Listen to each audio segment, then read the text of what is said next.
Hello and happy Mother's Day. This is Penelope Flynn and Otto, and I guess the rest of our Blerdsassins Next Door haven't made it yet today on this lovely Mother's Day. On this, I guess, what do we May? Now we're into May. Wow. May 10th, 2026 edition of our show. Thank you for joining us. And of course, today we will be discussing Alfred Hitchcock and his roles that he has created for mothers. But before we get started, as usual, to give you an opportunity to sit back, relax, we talk a little about the weather. And so, Otto, since you and I are in both in the same location, how's the weather? Well, started to rain really heavily, which I don't mind too much, but just came all of a sudden. So, and my thought is when it comes early like this, Hmm. whether or not it's gonna like the sun is gonna come out and just make it really muggy, Yes, but we'll see. But it's been pretty good. It's still California.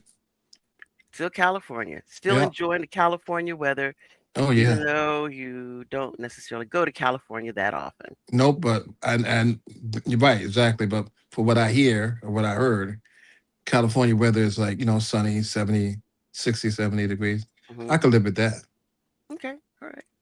All right. Well, now that we know the weather, for those of us who are here, and for some of you, I mean, some people have told me that they can't get into the room, they can't get in the stream yard room. Find us on YouTube, or we're on Facebook as well.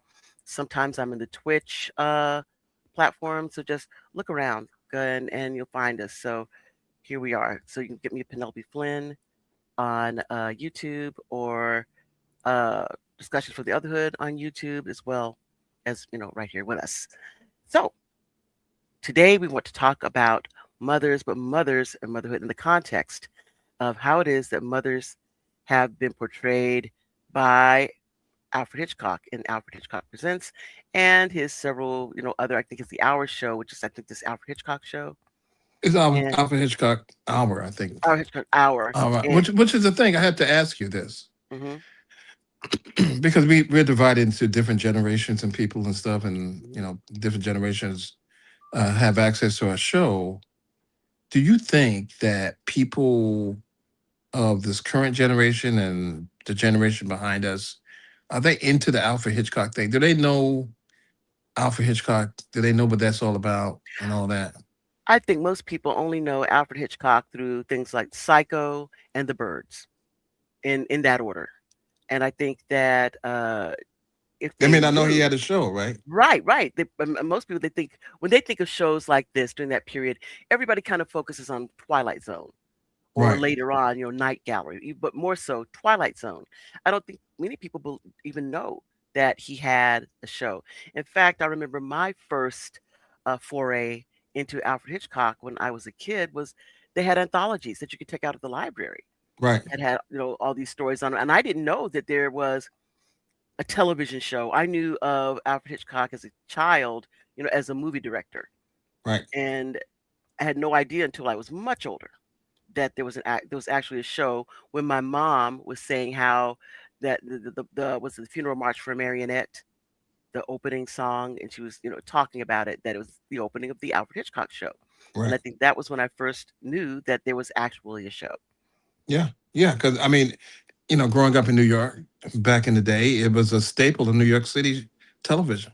Hmm. So we always saw it just randomly pop up. It's not like something we would look for. It's like, Mm-hmm. we were flipping channels and it was there. It was almost always on. So, there's that. And, the fact that, his shows are in black and white, which Mm-hmm. is like, people kind of veer away from black and white shows or black and white media, right? Right. Nowadays.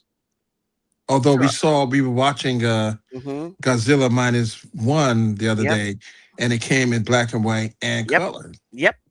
And I got to tell you, because I'd seen the first one, I mean, the Godzilla, was it Godzilla plus one? Godzilla -1. Is it There's a minus minus one? one. I think it's Right, minus one. It's one of the two.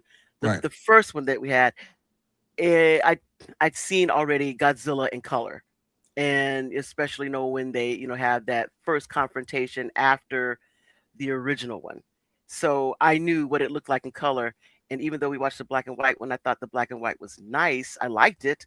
But when it got to the point where, Godzilla was getting ready to do his thing, yeah, I really preferred the color to see the monster against the blue water, which was just excellent work that was done on that film. Right. Excellent work. But the beginning of it, when they acted as if it was just a black and white film, that was excellent. I mean, it looked like a very sharp, well done black and white film. Yeah, they all both have Hmm. their qualities to it. Yeah, but Yeah, seeing that monster, especially when it starts to mutate, oh no, you got to see that in color. but a lot of people don't. They don't. They Hmm. see old. They see black and white stuff. And it's like, oh my god, this is ancient. But Yeah. the last season Alfred Hitchcock was in 1961, 62, maybe Hmm. 61. Hmm. Alfred Hitchcock presents, and of course, all the shows. Most of the shows were in color by then. They would Hmm. actually brag about, like Gunsmoke in In color. living color, yeah, Yeah, yeah, they're already in color. So, but yes, Hitchcock decided to have his shows still be in black and white. yeah. Which I think because if you're people who are behind the camera, your cinematographers are used to dealing with that, with the medium, with uh, not with color. I don't. It's not monochrome, but without color, that in black and white. Then why would you want to require them to have this, vertical learning curve in order to make that perfect when they already have perfected what they do? Right. So just some background on Especially the. and especially because they did so many shows, They like did a back, lot of back to back. shows. Yeah. They did a lot of shows, and you can go search for them online and YouTube and other different platforms like Peacock and all Mhm. the others. Amazon has them as well. But actually Amazon has an Alfred Hitchcock channel, which shows nothing but Alfred Hitchcock television shows, Right. the half hour version and the hour version. Mhm. And the issue is, give a little background is that Alfred Hitchcock is, if you know his shows, he has these pithy openings and pithy closings, and they're kind of tongue in cheek. But he did a different opening and closing for American audiences that he did for European audiences. Yeah, and I didn't know that. I mean, I knew that some of them that there were, but then you went on and told me things that I did not know about that. Yeah, and the European openings and closings, a lot of his openings were making fun of Americans in the Mm. European ones, and then he did other openings and closings in French and German, and Mhm. apparently he was fluent in both languages. Wow. And that thing I had no idea I that never he seen those. I actually. never seen or heard those, I had never seen or heard them either, and I didn't know, as you said, that he was fluent in both French and German. which is a very interesting. He's a very interesting man, and I think over the years you heard stuff about him. Hmm. What he did to Tippi Hedren and sexual harassment stuff, and not to make light of the sexual harassment thing, but it seems like people, a lot of men Hmm. are coming up on this sexual harassment, coming out as being serial sexual harassers. Yeah, because they lived So in a society that allowed them to do it. yeah, And I think it's really, kind of horrible, but he was not the most attractive person, so he's I guess trying to leverage, all yeah, his all his his celebrity, in order to get next to women who were supposed to be the it girls. However, his wife Alma was, pretty much the backbone yeah, of his Alfred Hitchcock universe. yeah. You Which is know. interesting though, because Mhm. she was, and so was the producer of the entire run of the Alfred Hitchcock television show. Joan Harrison was also, Exactly. and so and which leads us into, of all the shows, and we look at both. We looked at Alfred Hitchcock, Hmm. and we looked at the Twilight Zone for Mother Day themes, and Hmm. the show that had the most Mother Day or Mother themes in them was Alfred Hitchcock Yeah, shows. because we checked Twilight Zone and we're kind of surprised that we didn't have as much mother related things on Twilight Zone. There are a And few, what but only a now what handful. now what do you think that is? Why do you think that he had this? Based on all the background of Hitchcock and him being so-called her sexual harasser, and Hmm. having women as his backbone of his story and productions, and then he more than anyone else has this mother theme in his shows. Why do you think that is? I think in a way, I mean, this is just, I my supposition.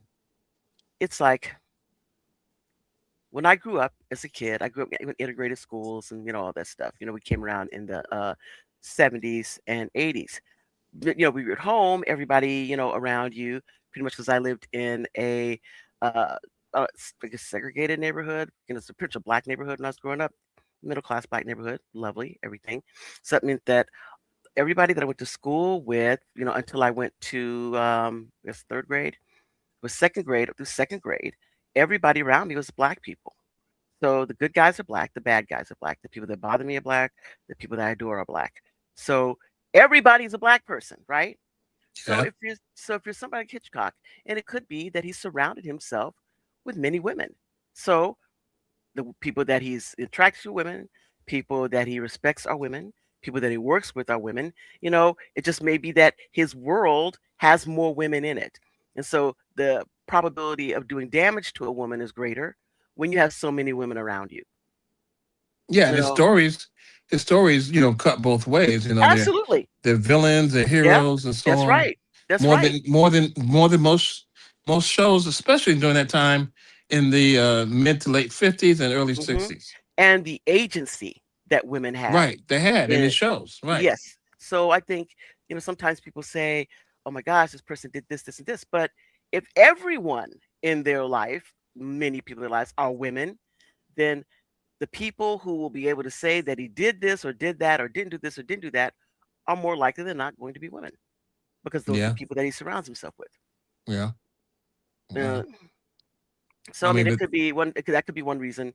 I don't know, but his wife, she, either put up with signed off on or put up with. Psycho, and she Yeah, signed off yeah, on Psycho. Yeah. yeah. And she was, I think, one of the individuals who helped do the storyboarding, I believe, Right. for his works. Allegedly, yeah. Yeah. And So, of course Joan Harrison, throughout his the run of the Hitchcock hmm, series, was producer and hmm, put together these actors. Very few bad Alfred Hitchcock episodes. yeah, very few. There are few. There's a handful. There's a couple of There's a clunkers, a handful, bunch of but clunkers in there, hmm, but very few because a lot of the people in the golden age of television, so to hmm. speak. You see the Steve McQueens, and you see Robert the Redford Robert and Redfords, and a bunch of people there yeah, just beginning their career. So yes, the bunch of the cinematography and the camera work and all of that is the same as it was in Psycho and a lot of his motion pictures. yeah, and I think also in a lot of the, I guess, the works that came from like the 50s and 60s, that, in my estimation, that we see a lot of it is very adult. They don't Right. cater to children. Everything No, is no, adults. not that it's R-rated or anything No, like but that, it caters or to an even adult sensibility. PG-13. It's just an adult sensibility, Right. right? Hey, I would say Veronica Rose just stepped into, I guess where you are in our, she's in the chat at YouTube. So good morning, Veronica Rose, which is our Nikki when she's here. And she's having some issues being able to get on, but she said she'd join us on the YouTube channel. So we'll be able to discuss with her. If she has any ideas, concepts, she'll throw them up there and we'll respond. Well, I thought it was very interesting that Mhm. he has so many shows that, I mean, we just picked the shows that we identified that involve mothers. Now Right. there are multiple shows that he has that women are the center of the story. Exactly. There's a lot of shows related to women's stories. Be the heroes, villains, victims, they're in there. Right. And they So, all across the board. mhm, You know, absolutely. heroes, victims, villains, Everything. all of them. Yeah, Yeah, everything. Yeah. Or heroes on their own lives. But I mean, when people think of mother shows at Hitchcock, the first thing they think of is Psycho. exactly. I mean, that is like one of the classic mother roles. I mean, and when they say Although roles, there is no mother in it. I mean, that's right. we're not doing any reveals or Right, right, right. I mean, everybody, pretty much everyone knows Psycho. So, but still, that role of the mother, that persona of the mother, is a big deal. It drives the entire film for Psycho. right. Although there's no mother there. Uh, yeah, yeah, yeah. Don't tell people because they may not have seen it yet. Come on. I know. Listen, everybody, there's no mother in the show. There's no Okay. mother Well, I in the mean, well, movie. you already said that. So Right, yeah. Okay. right. So we got together a listing. Which is weird. Isn't that weird? Yeah, it is. It's But about a mother, but there's no mother. But yeah, there yeah, is a mother, yeah. Is. I mean, was or a is depiction, was. or Yeah. is a depiction of a mother. There's a depiction of a mother. Absolutely. All but that drives the entire film. Right. So we wanted to go through and some of the mother episodes that you all may not know. We have listed them, and when it's over, I guess we can put our list into the comments. But the we'll give you a little, idea of why it is that we liked these particular episodes that were about mothers. So, you have your list, Otto? I have my list, and it's up in a few Okay. Okay. seconds. All right. And all right, I'll get started, and then I'll do one, then you do one, and then we'll just go through our listing that we have. And this is only the half-hour shows. We did not go through the hour No, shows. this is Alfred Hitchcock Presents, Yes, these are the half-hour. which are the half-hour shows as opposed to the Alfred Hitchcock hour. Right. And so these are the only ones that we went through. The first one is called Into Thin Air. And the reason No, why no. Let me ask you this though. This list that you have is not ranked or anything like that. It just shows, right? right, right. Okay. It's just the listing, just the ones I guess in order of how they were distributed, published, how they were broadcast, right? This is the broadcast order, correct? These are ones that are subject to broadcast. Although, All right. Nikki Veronica Rose says that thanks for giving it away. I've never seen Psycho. well, then she's a psycho for not seeing Psycho. Yeah, okay, but we'll put it on our list of to dos when you get There's down there in nothing. There's July. nothing. There's Well, wait, wait, nothing. wait. No, we'll put it on our list in July, and we will watch it in July when you get here. Well, here's the thing, though. Hmm. Here's the thing. Nothing that I said gave it away. Well, we'll see. Nothing I said gave it Yeah, away. I know. But Yeah, well, it doesn't give away the whole plot, but just not really. Not but really. stop. But just stop talking about it. Okay. I can't stop talking about it because you keep making me. Okay. All right. Okay, but the First. thing is that the Alfred Hitchcock Presents is a half hour show, and then Alfred Hitchcock Hour is an hour show. Hmm. So And they're I think I two. posted up here this on the screen here. Alfred Hitchcock Presents. It's supposed to be free on Roku. So Right. if you got Roku, you should be able to see it. And that you said it also is on It's on Amazon. They have the an Amazon on Amazon Amazon. Prime that they You have have it. an Alfred Hitchcock channel, which shows absolutely nothing but Alfred Hitchcock shows. Alfred Hitchcock channel. And let me see if I can yank it up here. While And then we're of course, I believe Netflix or something also shows it. Or there's a bunch of platforms. YouTube has some. yeah. It's all over. It's been around forever, and it's so many different places. And Hmm. sometimes you watching on YouTube, they'll show it, and the opening credits are backward or something. Yeah. So you Yeah, know that. Yeah, they probably just a fan. like in a mirror, like you were watching it in a mirror or Yeah. something. Wait. What you said? The Alfred Hitchcock channel is on what? Amazon Prime. Amazon Prime. Okay. Do you see it? Yes, I do. It's Alfred Hitchcock channel, Hmm. which I appreciate. I mean, you remember the Carol Burnett channel? I don't mind places where you like something. Yes. Basically, like you like something, you're gonna like the hell out of this. Hmm. This channel is all there is. You know, like Yeah. I don't know if there's a Twilight Zone channel or anything like that, but it's a channel that shows that. And amazingly, Penelope, you know this as well. If you Hmm. watch the channel, you can't fast forward. You can't You hold can't pat. pause it or Pause it. anything like That's the that. thing. Oh my gosh, that's so irritating. But every once in a while you come across either a episode that you really like and you want to see it again Hmm. or for the umpteenth time, or Yes. you'll see an episode you've never seen before. Yeah. Yeah. I mean, that's crazy. When you see an episode that you've never seen before, that is a shock. That is a shocker. Because I have always thought that I had seen all of the Alfred Hitchcocks. And I was stunned when I saw one that I had never seen. Right. It's really a I was shocker. very surprised. And also the thing is that there's several episodes that are still, believe it or not, are in litigation, and you don't get to see it because the Roald Dahl estate is Mhm. is litigating, and so there's several episodes that Roald Dahl is the author of And they are or quite wrote. and Roald Dahl had his own show at one point where he was also, broadcasting those Right. stories, and I have to say, the Roald Dahl versions are always better.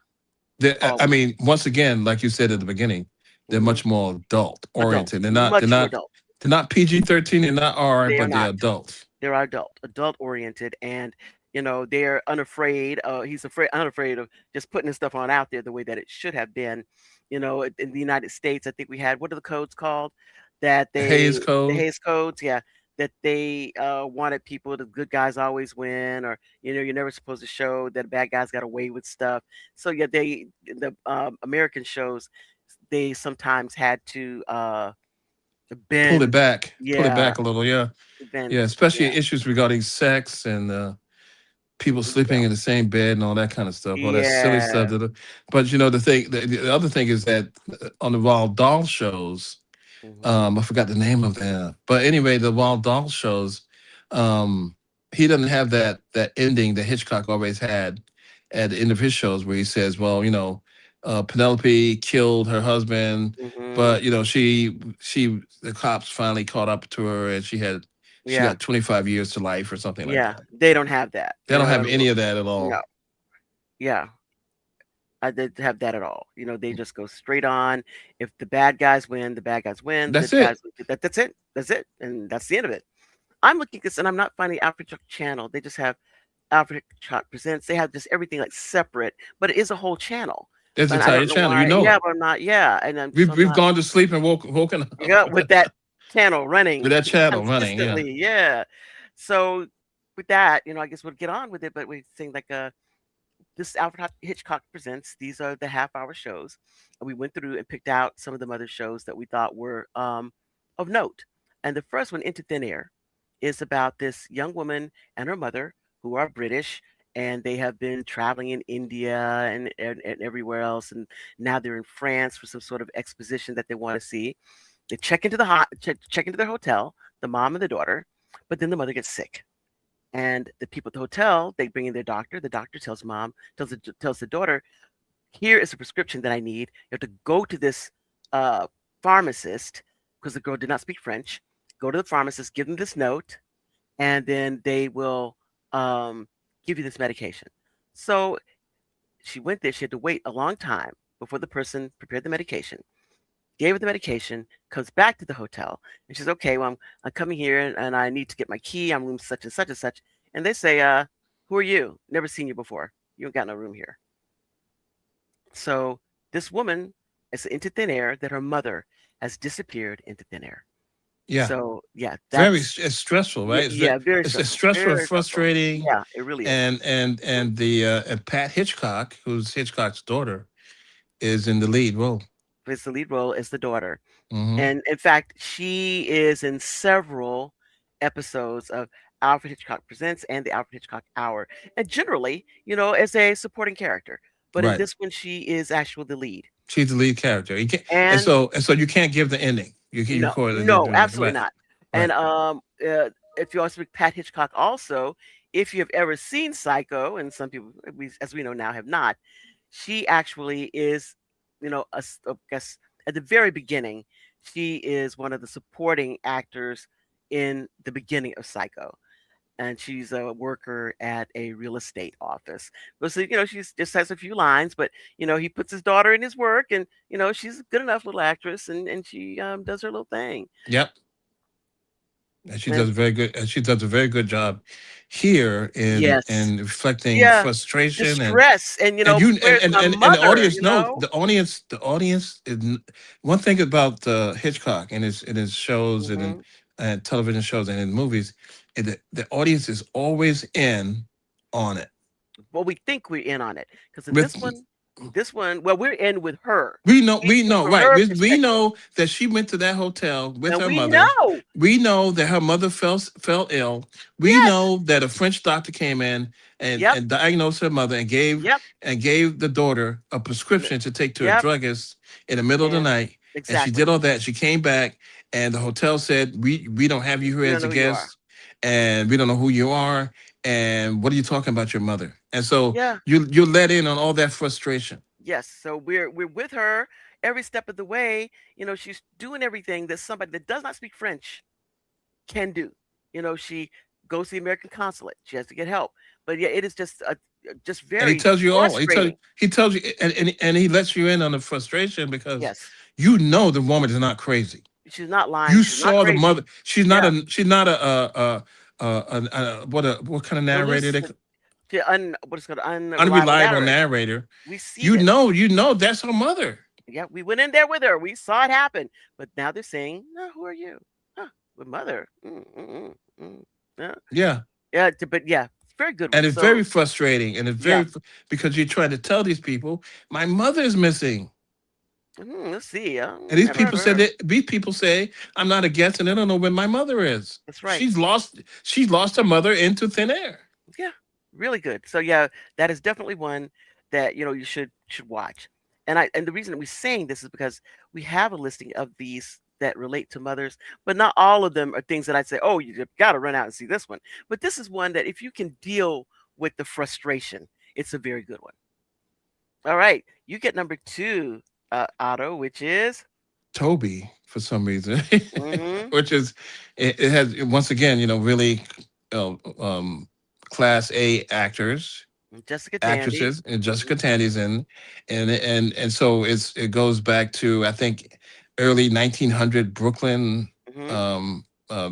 brownstone, and we have a bachelor who is from upstate New York, and he's moved down to New York City, and he's waiting for his true love to move.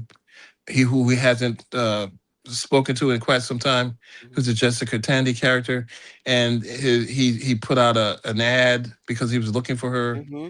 or she was looking for him. I'm not sure which Yeah, one of one. the two. Let's look at one One or was two, but it was an brother. ad in the paper, and then he answered it, and it was his true love from upstate New York, and she was coming down. She was Hmm. single, she hadn't married, and she was coming down, and she was going to meet with him, and they're going to reconcile their love, and they were going to get married and all that. And so Hmm. when she comes to see him, in the brownstone in New York, in New York City, she is not alone. She has a baby with her. And so then the question becomes, oh my God, who is this baby? I thought you said you didn't marry at Yeah, all. And yeah, she explains to him the genesis of the baby and all the other things.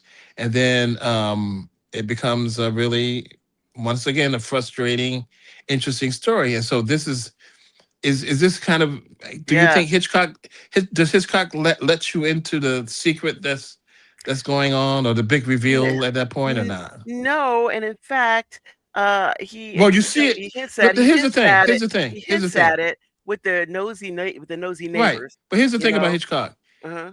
In his characters, he's going to choose which character it is that you, the audience, are going to be. Right. And Right. in So this one, in this one, you're the guy waiting for the exactly, right. you're the guy, the boy that's You're waiting not for the his turn. Jessica Tandy character. No. In the previous one, you're the Pat Hitchcock character. Yes. In this one, you're the guy's character, Right. waiting for your long lost love for upstate to come back, and she Yes. has a baby with her. Yes. So it's And like yeah. in these Hitchcock episodes, and mostly Hitchcock, he chooses the audience, who the audience is going to be. Yeah. Yeah.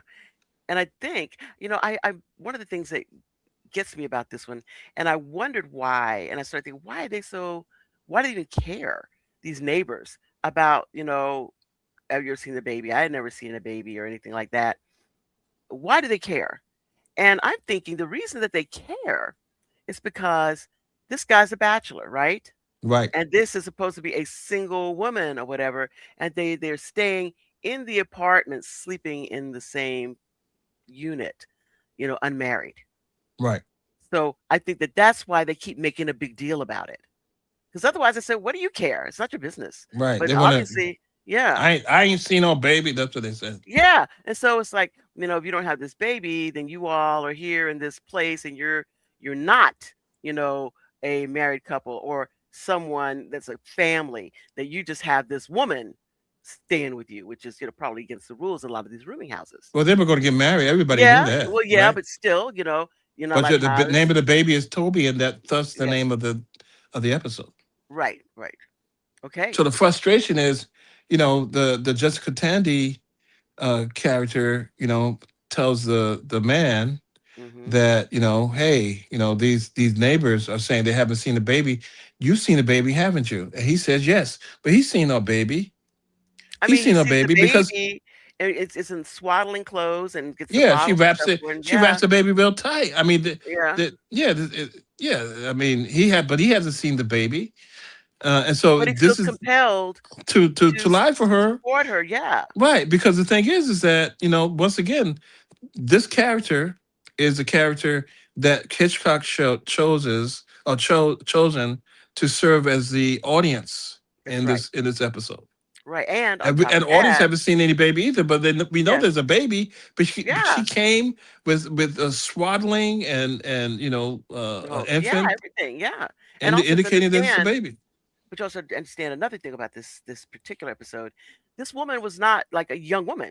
She had to be No, probably in her 40s. she's You middle know? aged. Yeah, Yeah. middle aged. She's Yeah, in her 40s showing up with this baby. The guy right. too. They're like, they're older. Right, And and the so guy again, and she says, and he says, well, I didn't think that, I was good enough for you because your father was very rich and well off, and mhm, I was going to become a lawyer, going out to New York City, mhm, become a lawyer, and he found out he didn't have enough money to become an attorney, mhm, and so he had to drop out of school, going toward attorney, and became yeah, a bookkeeper. And when he tells her that, she kind of giggles and laughs, and mhm, he's like, why are you laughing at me? He said, it's funny that you never became a lawyer.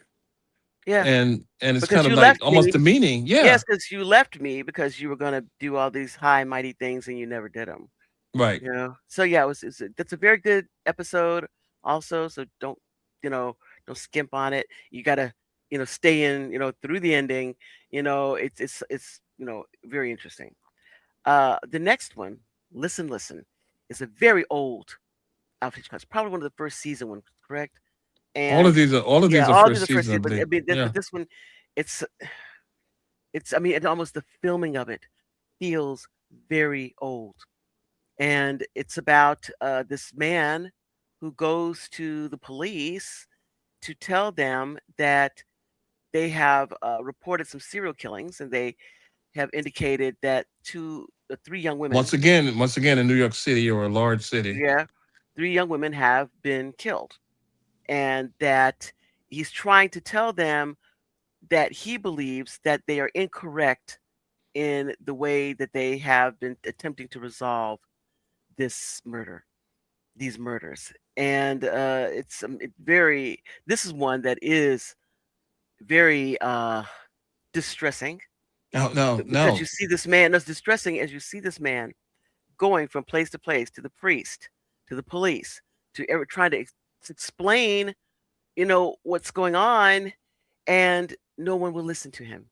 And it's No. very frustrating. Hmm. Now, Penelope, which character is it that Hitchcock decides to have the audience see through the eyes of? I think we are the guy. We have to I think we're be. the guy. I think we're the Mhm. guy. Yeah. Yeah, we have to be the guy as Hmm. he's going around trying to explain, you know, what happened, you know? It's like And a secret, but you're not able to articulate the secret that you know. right, right, right. And probably even if you did tell the secret, no one would believe you. Right. So yeah, this is a very good one. Very tense. Again, very frustrating as we see this man, and even half the time it was like the audience, we were watching him, but we aren't really him because he frustrates us as the audience. We Yeah, are he does. frustrated by him, Yeah. you know, because unlike the Pat Hitchcock character who is in the first one that we spoke of, Into Thin Air, she's doing Right. everything that we would do, Right. everything that we would do, Right. but he's making missteps. and we don't understand, you know, what he says and what he doesn't say. We don't get it, but it's very good. Again, it looks like it was filmed, in the early 40s or something. The way it looks, Now, it can we say why it's a Mother's Day episode? no, stop doing that. No, but yeah, this is it's about a man, and the man, a woman, and their daughter. Okay, and you have to watch it.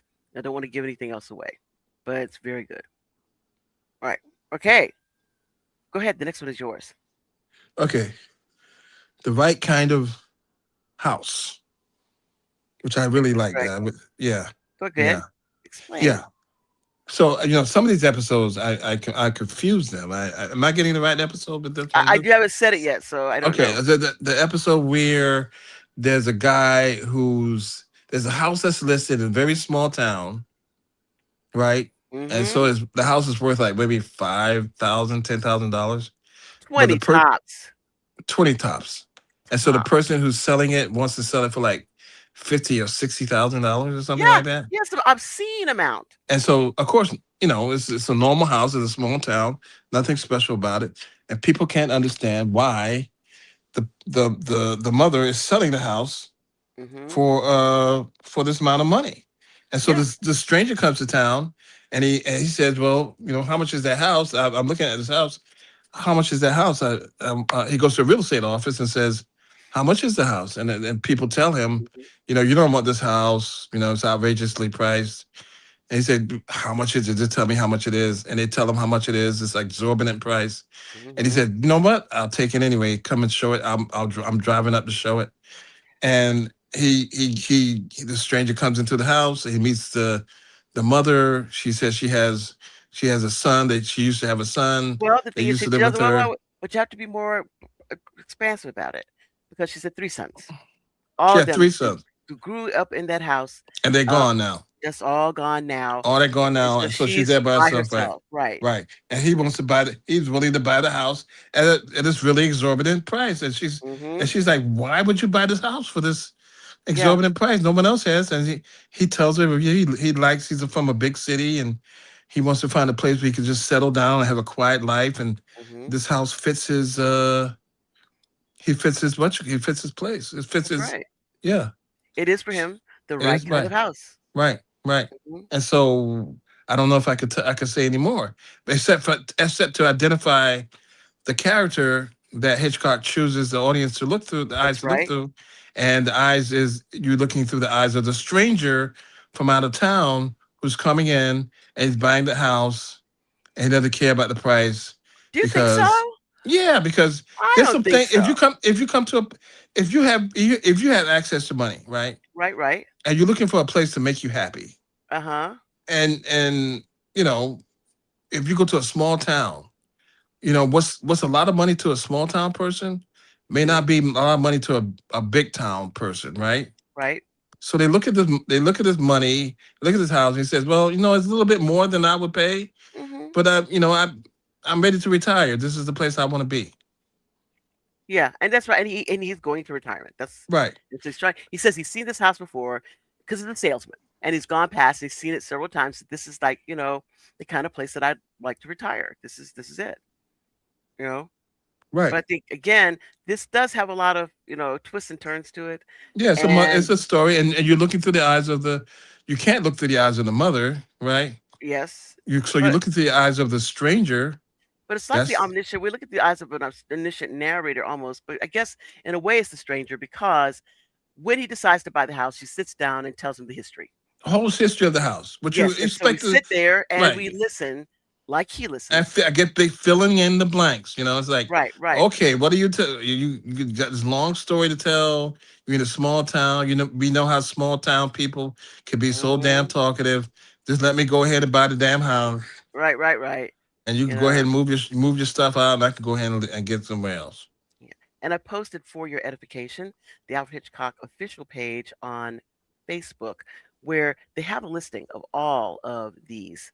And I think some of them even have links to them if you put it in. I think this is how Except they for the have raw it. doll ones. Except for the Royal Dahl. But I don't know if they have them listed. They may not show them, but I think they may have them listed. Right.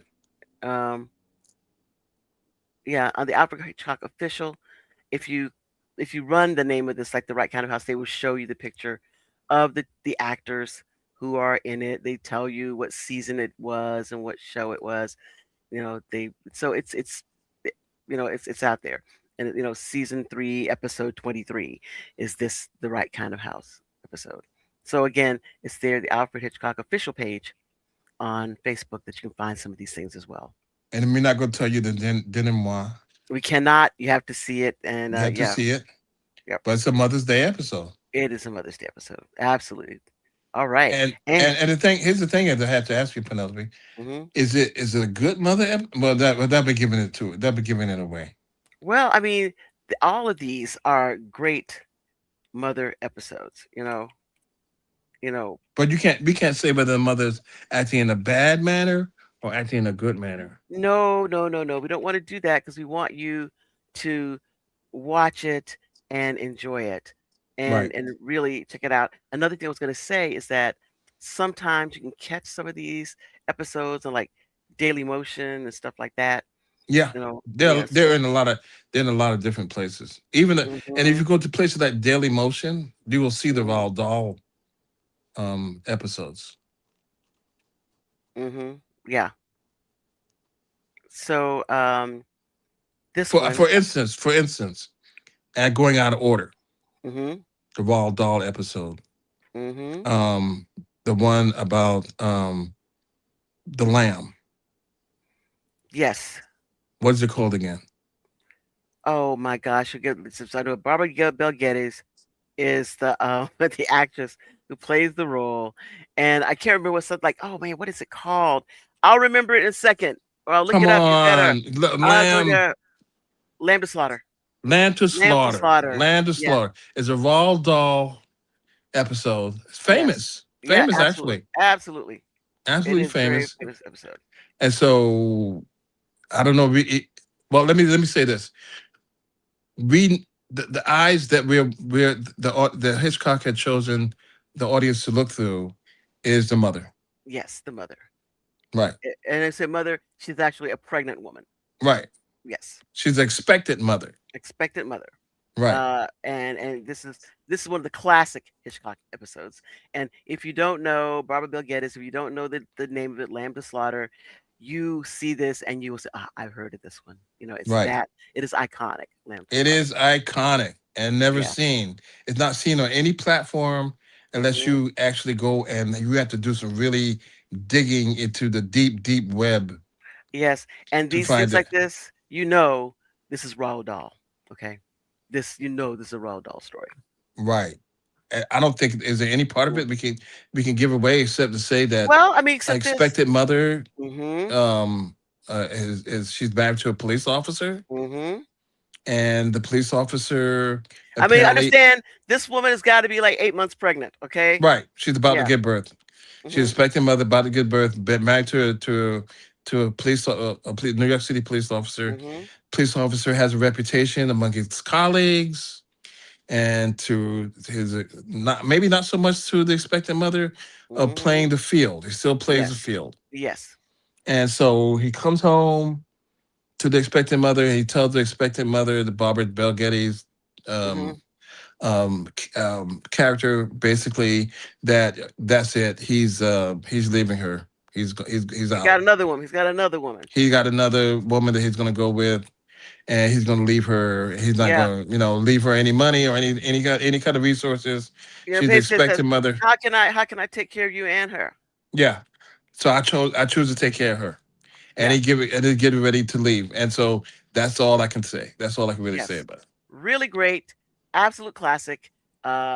This may be one of the best entrees into the world of Alfred Hitchcock is this one, Lamb to Slaughter. But it takes a lot of work to find it. Yes, and I guess I could tell you what didn't matter what episode. Should I find the episode for You it can or? say, yeah, you can look for it because you can search it Mhm. by episode. Maybe you can find it.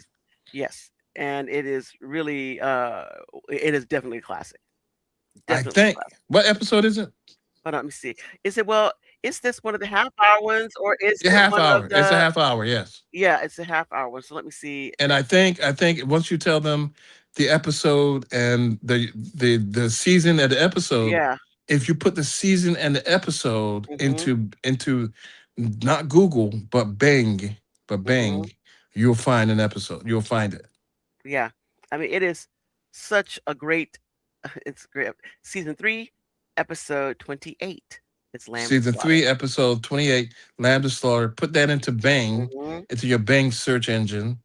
Make yeah. Bing use worthwhile for Be useful. you'd be Yeah, useful, and you'll find the episode in the several mhm, different platforms. yeah. Eh Make sure your virus protector is on. However, yeah, yeah. You don't wanna step into make the sure your wrong place. firewall is up, but you'll find it. Yeah, keep your VPN on, yeah. So, yeah, you can find this episode is, Lamb to Slaughter, and Episode episode season. season 3, episode 28, Lamb Yeah, to Slaughter. very good. Alright, and, rolling from something like this, Lamb to Slaughter, is Heart of Gold, also one of the very, just heart-wrenching, sad uh, stories in the Alfred Hitchcock universe. A young man's been to prison. When he gets out, he goes to the stay with the family of one of his what do you call his co-conspirators No, in no, this no, no, no. He goes to stay with the family of his jailmate, of his cellmate. cellmate. Okay, his cellmate. I thought he was one of the co-conspirators in No, the no, no. The actual. cellmate. Yeah, He goes yeah, to stay with the family, the mother and yeah, the son, the mother and brother of his cellmate. yeah. And so they really welcome him because he doesn't have any family, and but I mean the mother does. But the brother is kind of being a jerk to him. And then you have his parole officer who's always breathing down his neck. But the guy's trying to get his life together. He's trying. And just how this family and the system works around him, and how the mother especially is very kind to him, and gives him a place to stay, makes him, kind of a part of their family, and it is just really Yeah, I very mean, the mother is yeah. so good. The mother is is so kind. Mhm. She tells the guy's parole officer. Mhm. First the parole officer says, this guy can't stay here Mhm. because he can't commiserate with family with people who are convicted felons or Yeah, yeah. anything like that. But the mother tells a convincing story. Mhm. Basically, she says, "Look, we're caring for this guy. He Mhm. has no place to stay. I Right. treat him like he's my son. Yeah. And why should the system, prevent people who can care and Mhm. love for each other? Why would the Yeah. system get in the way of that?" And the parole officer said, "You know what? You're right." Mhm. And so he And makes an exception. yes, for these people because, this guy, he's trying to get it together, and the mother is really, very positive in trying to help the guy get himself together, even though the brother is, kind of a jerk and treats him kind of mean. Right. And so the thing is that the character that Hitchcock chooses the audience to look through is through the eyes of the released No, he's a prisoner. um, prisoner, Yeah. And the released criminal or prisoner, whether yeah. ex convict. Mhm. Yeah. And yeah, I think it's yeah, it's really good. It's, sad but good, and it just it's one of those things where human nature. Yep. Yeah, that's what it is. It's all about human nature. You know, what we expect of people, what people will do, and what they won't do, hmm And the reasons why they and do the reasons what they why they do. do the things that they do. Yeah. It's again, one of those that you just go human nature, right? Right. The next one, we go on to a silent witness, which is Is Pat kind Hitchcock in this of. one? I don't think so. Is she? I think I she don't may think so. I don't be. think so. Isn't she the mother in this one? No, this woman who is the mother is some woman who sounds like Betty Davis, like she's doing like a Oh, remember that? They live next door and she's like the Betty. Oh, the guy came and that this it's a murder. Somebody murdered the babysitter. okay. So here's the plot. Mhm. And so in this episode, Hitchcock puts you looking through the eyes of a Mhm. college professor who goes too far with one of his students. He's having an affair with one of his students, who's also happens to be a babysitter. Mhm. And so the babysitter and the student, the professor is married, and so she says, "Listen, here's the thing. We've been getting down together, okay? Mhm.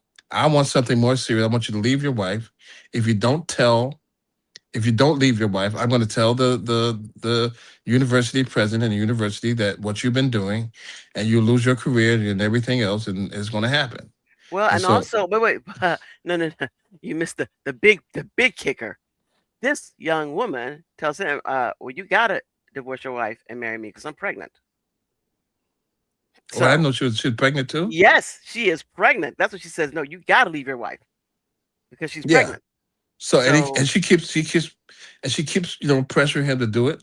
And mhm. so one day, one night he says he's considering doing it, and he comes Mhm. over. The professor comes over next door, and Mhm. she's happened to be babysitting someone, a young child, and he says, I'm not going to do it. I just can't.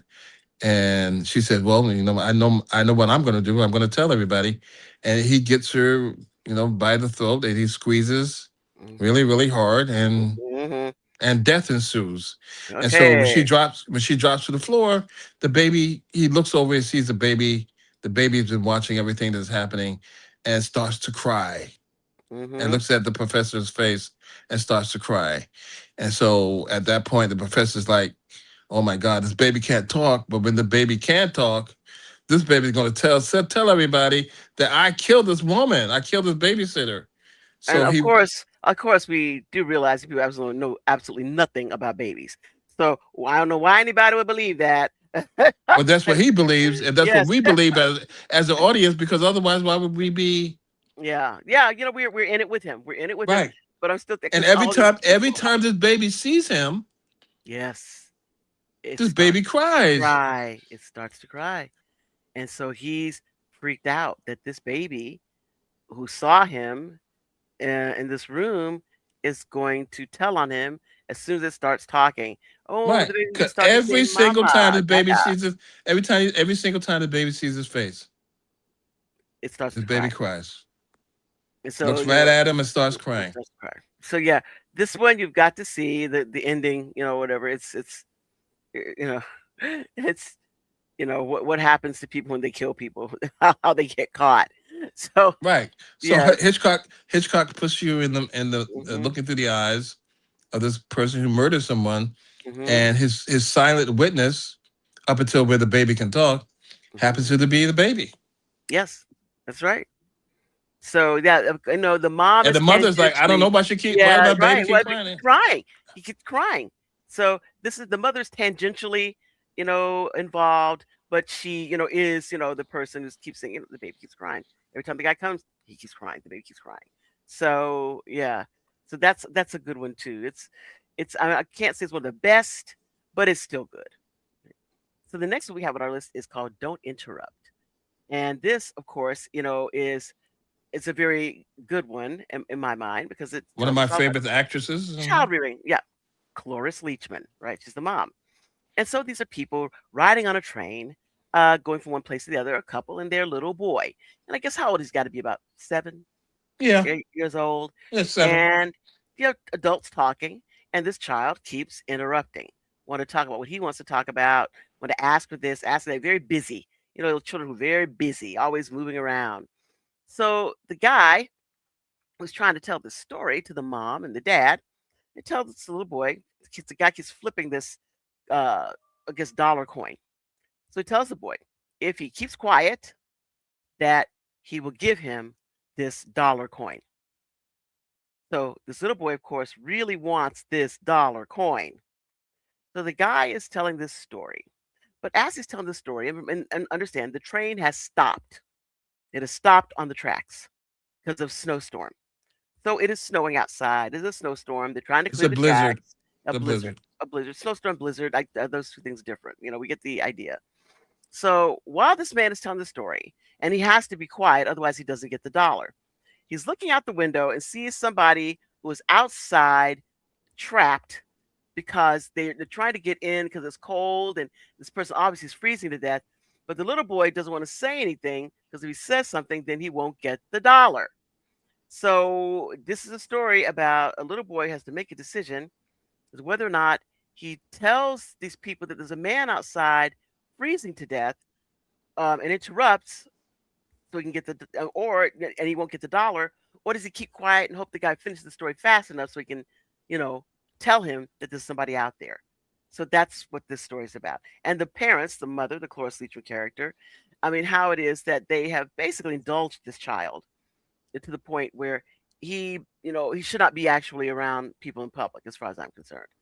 Right. But the decisions that he has to make because he wants to get that dollar, you know, does he decide, to say to heck with it, I'm telling, or does he, just keep his mouth shut and keep the money? So that's it for you to see. So that one is called "Don't Interrupt," and that's season 4, episode 2. So if you have time and inclination, season 4, episode 2, Cloris Leachman, and It's the mother. their Yeah. dad, Biff McGuire plays the dad, So who? and What character? What character the audience seeing through? The little boy's eyes I or the think we see it parents' from the eyes? little boy's eyes, through the little Hmm. boy's eyes. A little bit omniscient narrator because he's not going to see himself as being the terrible human being that he is, running around, causing all this kind of, trouble and commotion because they're in the eating car, dining car, I guess. And of course, you have the black back then the porters and stuff that are serving, and this little boy, of course, he's being like a real nuisance. He doesn't do anything, racially or something that's inappropriate, but certainly, he's a nuisance, Right. and the parents have not taught this child better discipline.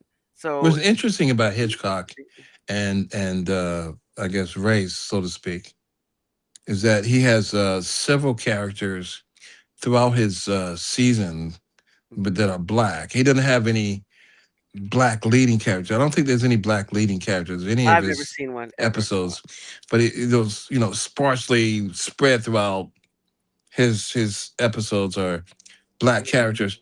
Yep. There's not one black character that I can say, man, that is cringy, or that's Yeah. racist, Yeah. or you know Yeah. I, Exactly. Exactly. I agree. And I remember one episode in particular where Greg Morris was a doctor. he was a doctor. Yeah. There's a Young there's a doctor. black police, right. There's a Mhm. police officer, Yep. black people police officers, bartenders, Yep. just various, but Yes. not lead, not in his stories, not leads, No. but at the same time they're not like Alfred Hitchcock. No, excuse me, Rod Serling had Ivan Dixon as a boxer in his and Hmm. stuff And he like that. played a prominent supporting figure in the one that was called, is it Almost Dark or something like that? Right, the night turned black or Not, something yeah, like. yeah. And Yeah, he but was a prominent character in that one. right, there's no prominent black characters in any Alfred Hitchcock episode that I've ever seen. But sparsely, Liberally sprinkled. sprinkled. Liberally sprinkled. Yes, there you go. Yeah, but not cringeworthy in any of Right. them. Right. Y- So that probably was an opposite too back in the early Hmm. the mid 50s, early 60s Right. as well. Agreed. Well, yeah, I think Scatman Crothers Was one is of one of the the one of the supporters. one of the right, Yes. right, And yeah, his world was, clever looking, clever right. little world. But I agree. I think the audience looks through the eyes of the young boy. Yeah, pretty much to the young boy, except when the mother is being trying to get him under control. But I think Right, beyond that, yeah, definitely through his eyes, as we see through his eyes right, exactly what's going on, and right. nobody else is seeing these things, but he is seeing these things. I've been told to And be quiet, but there's a guy outside. right, right, so we'll see. You definitely watch and see whether he does what you think he's going to do. Right, Now, and I Hmm. I don't remember the next one. It is, oh, Morning After. Yeah, what is that? Oh my goodness. This is season 4, episode 14. This is also one of your and my favorite episodes. Remind me of the plot because it's the A thing about young Alfred woman, Hitchcock. There's so many of them. yes, a young woman's mother uh, is talking to her about the relationship she's having with a married man. Hmm. And the mother, keeps telling her daughter, do not date this married man. And the daughter is telling her, no, his wife does not love him. They no longer get along with each other. She just won't let him go. Hmm. So the mother goes to the husband's job, this man's job, and says, please let my daughter go. She's a young woman. She's an attractive woman. She can find another man. Just, let her go. And Hmm. of course, he says, no, I intend to marry her. No, it's just my wife is, and she just will not let me go. Blah, blah, blah, blah. I keep, telling her, but she just rejects it, and I just, she just will not give me a divorce.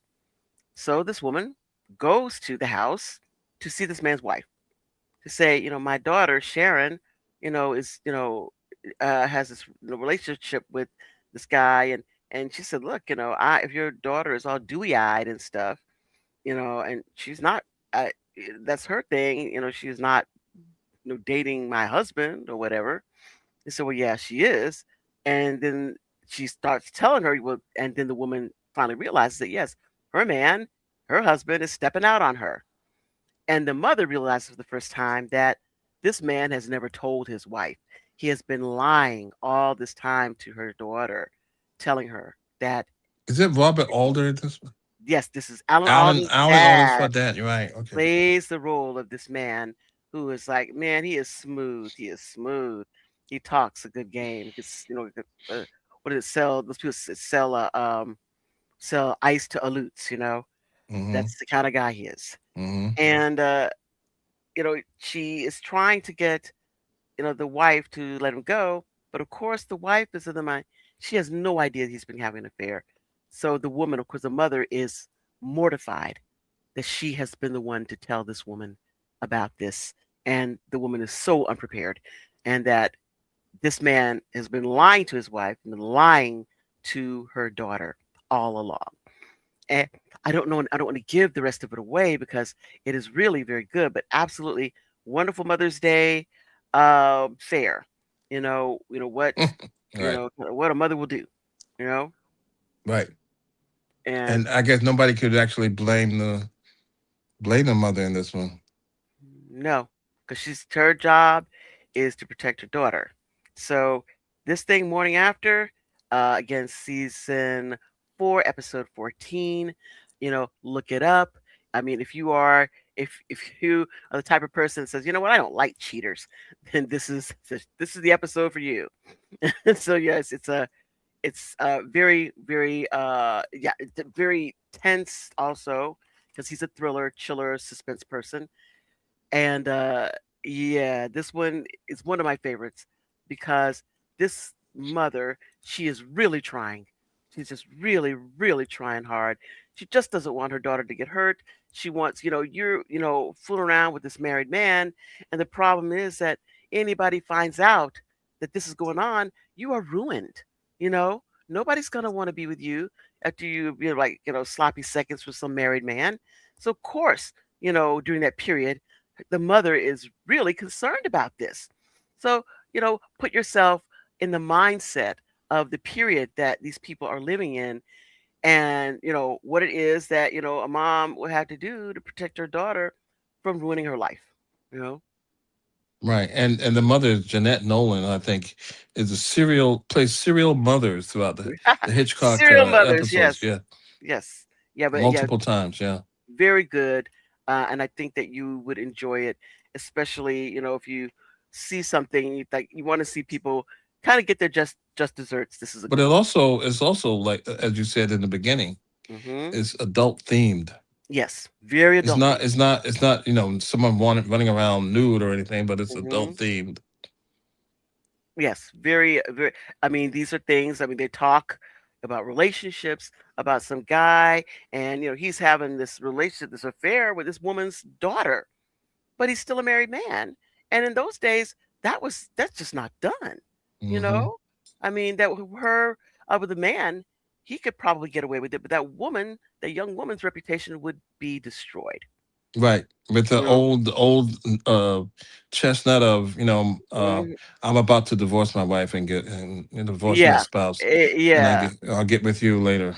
yeah, right, yeah. Like we heard that one before.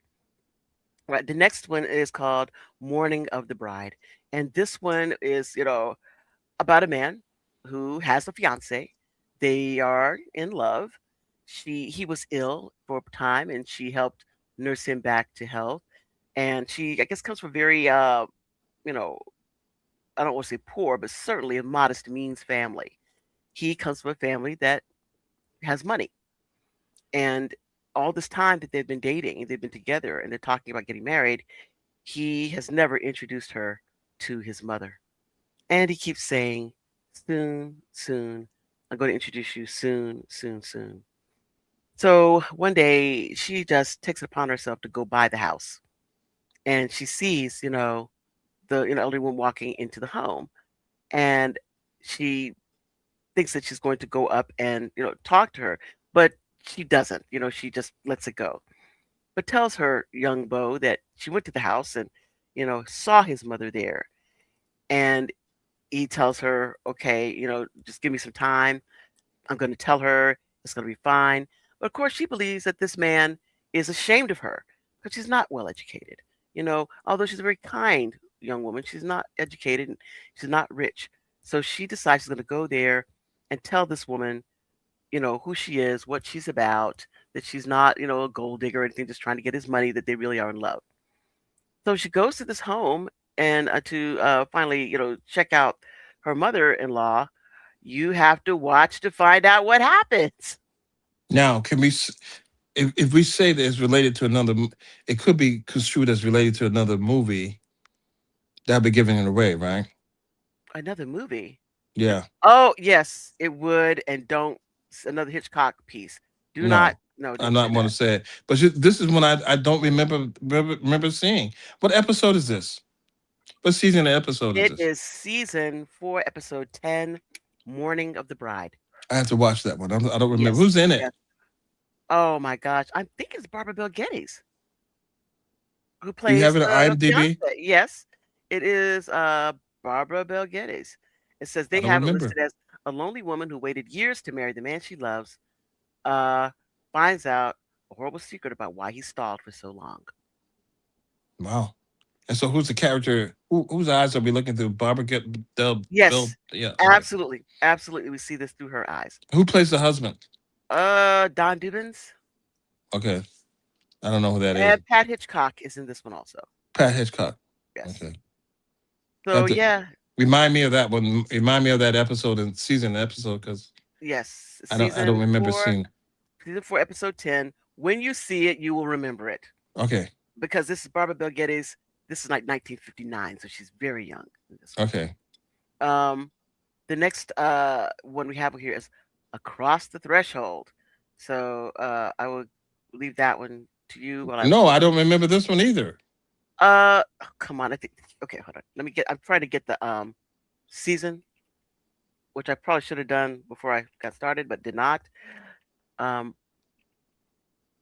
this is one that you do know. Um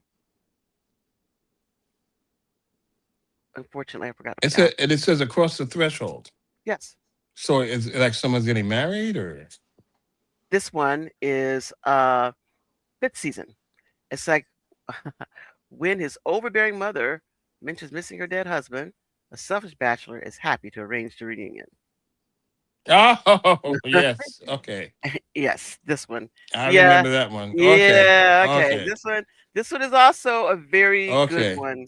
okay. It's one of those things where the father has died, Mhm. leaving all of his fortune to his mother, Mhm. his wife, his mother, the man's mother, the dead husband's wife, right? Right, right. So she has all the money, and the son can't wait for her to pass off, so he can get this money, Yes. so he can go and be the toast of the town. and spend up all her cash. That's Yeah. right. So he want to speed things up a bit. Yeah, just a little. And he Right. knows that his mother is kind of one of those people who is bound to mysticism and spiritualism. Right. Right. So he hires someone, well actually it's his girlfriend, to come. Barbara Baxley. Uh-huh. It hires Barbara Baxley. to That's come. her name. I think so. Hold on. Let me look for you. The She is. okay, hold on. I think it's Barbara Baxley, Who plays the the young girlfriend. woman, the girlfriend? Yeah. Let me see. I do not know. I'm trying to think who it is. Patricia Kalinja plays the mom. Yeah, Right. Barbara Baxley does Barbara plays. Baxley, Yes, who is she was the replacement for the Calvin Jones appeared in a yeah, couple of Hitchcock episodes, but then went on to fame in the Adams and yes, Letitia Adams, yes, and so they tried to get someone who looked like her. yes, And Barbara Baxley was the one who looked like Carolyn Jones. yes. And so she plays this role as the girlfriend who, acts as a spiritualist and kind of steers the mother to believe that the husband is beckoning to her from the other side. Right. So this one is also, one of those, getting your comeuppance ones, and it's very good. Right. It's very good because the whole point for this young man is he's trying to get mom to, get over to the other side as soon as possible. Right. And it's very, very funny and, very, very interesting. Um, right, and I have one on here that we have a question mark on, so I'm just gonna skip it and go out to the next one, which I know is one of your favorites, also uh, It Autumn. is so obvious that this is an episode that involves a mother because mother is in the title. Yes, which is Mother May I Go Out to Swim. It reminds you of that game, Mother May Yes, I. yes, and this guy is, of course, very I'm not gonna say a mama's boy, but he is really a mama's boy. Yeah, he's a And mama's boy, and and and who yeah, but plays this no father in the picture. and who plays this mama's boy? Well, the mama's boy is being played by William Shatner. So Yeah. obviously, William Shatner is the character that Hitchcock allows the audience to see through. Yes. And this is, I think, post World War II.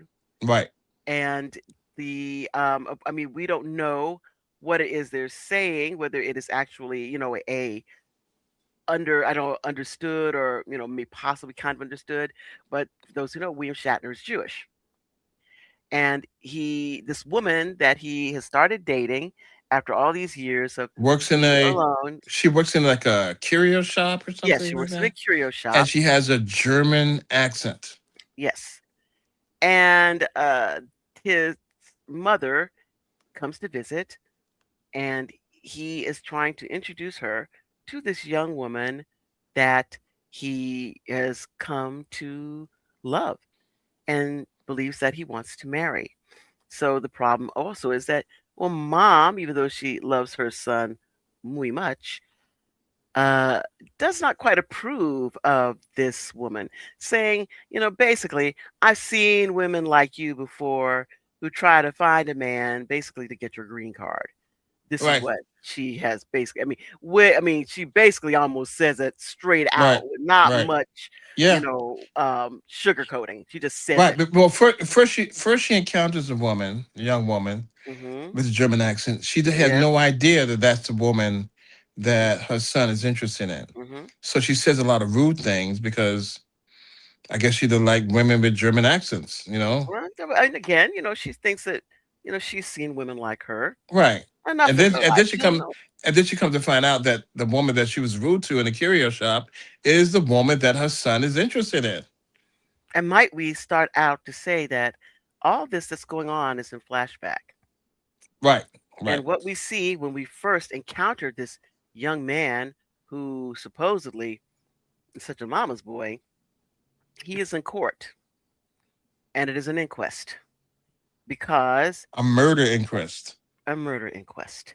So this is how it starts out. He's sitting through a murder inquest, and this is a flashback to show how we got there. So this one is also one of our favorites. William Shatner does an excellent job as this mama's boy. I can't remember who the woman was who plays the girlfriend. Right, but that it reminded me of the film Marathon Man, Mhm. Yeah. where the Dustin Hoffman character meets a young lady who has a German accent, Mhm. and Yes. yeah, it's like, I want to believe that nothing's going on, but Yeah. then I get a feeling that something's going on. You know, Yeah. kind And of a what you mystery say. there. Kind of a mystery Yeah. there. Yeah, and you don't know, what is the true thing, what is the what why, you know, this thing happened, but this young woman, just like, the other one is the guy who's pressing, for the death of his mother. This young woman is pressing this young man that, you know, maybe it's time for mom to go. If you love me so much, you know what has to be done. Right. And he knows what has to be done.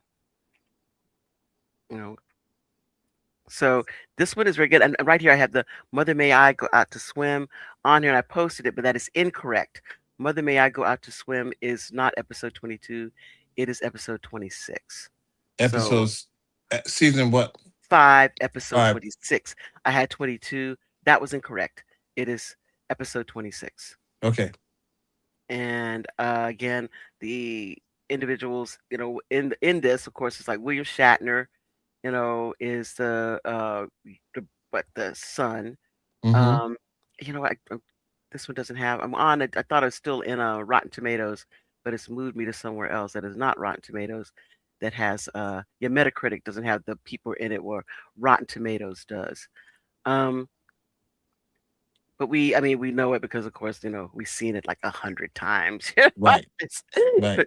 and And it's every time it comes on, it's like we don't turn away or something. Yeah, yeah, you always watch it, and Shatner, he thinks it, and of course the way they preface it, the synopsis, a mama's boy, A William mama's Shatner, boy. yeah, William Shatner is afraid to tell his mother, Jessie Royce Landis, about his wedding. So basically that's it in a nutshell. And Shatner does an excellent job in this as the mama's boy, and the mother, of course, excellent. She does a fantastic job of Jessie Royce Landis as the overbearing mother. So it's really good, really good. Right, and the next on our list, of course, after this is Hooked. Okay, and I think this is one of my favorites. That again, it is a interesting kind of like mother thing where this young man is goes out to this fishing community, and he shows up with this woman, and it's, oh, you hear your mother, and say, no, that's my wife. So this is about a young man, kind of like a gigolo, who's basically married a woman that is old enough to be his mother, and he meets this young woman at this fishing community, and decides maybe it's time for wife that's mom to take a hike. So it's really very funny. It's really, in my mind, it's kind of funny. Directed by Norman Lloyd. This is, it's very funny. And Well, my thing was this a borderline mother's show? yes, it is. I mean, yes, it is borderline mother show, because when she is introduced, when it starts in, it thinks that that is his mother, but it's not. It is his wife. Right. So yeah, and they are, I mean, it's a huge age gap. I mean, she really, yeah, and she knows it too, that Mm-hmm. this guy he's young enough to be her son. And he is very, and he can't leave her, even though he wants to, because he doesn't want to leave her money behind. He and the money have become very, very, very attached to each other. Right. Right. And it's very much, they're very much in love. And, Right. yeah. Oh my God.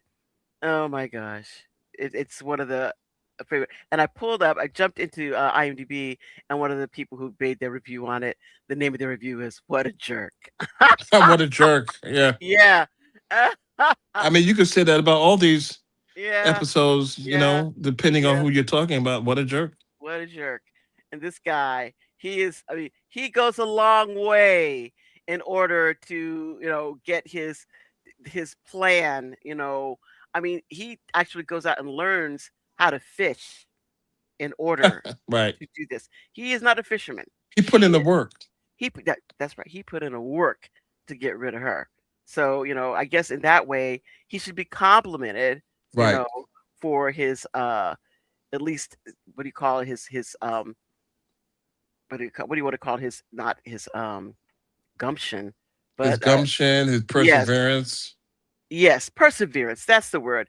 His perseverance. Right. And this is the finale from season 5.